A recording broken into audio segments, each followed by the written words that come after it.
গত ২৪ ঘণ্টায় পূর্ব আগরতলা থানার পুলিশ বিভিন্ন জায়গায় অভিযান চালিয়ে মোট ৮ জনকে গ্রেপ্তার করেছে।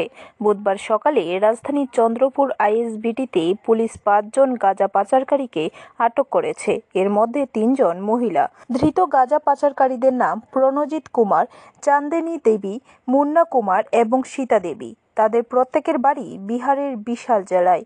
অপরদিকে পূর্ব আগরতলা থানার পুলিশ গত কয়েকদিন আগে একটি চোরের গ্যাং জালে তুলেছিল। তাদের কাছ থেকে বাইক এবং টমটম আটক হয়েছে। তাদের পুলিশ রিমান্ডে নিয়ে এসে আরও ২ জনের নাম জানতে পারে। তারা হলো আড়ালিয়া এলাকার রাহুল ঋষি দাস এবং কবরখোলা এলাকার ঝুলন মিয়া।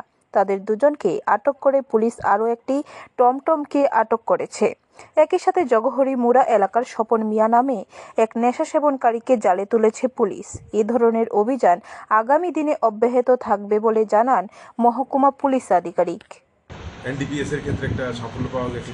পাশাপাশি আগে যেগুলি কেসগুলিতে আপনারা জানেন বিভিন্ন বাইক রিকভারি, টমটম রিকভারি হয়েছে, ওই কেসগুলিতে আসামিদেরকে রিমান্ডে আনা হয়েছিল। ওদেরকে জিজ্ঞাসাবাদের ফলে আরও কিছু তথ্য বেরিয়ে এসছে।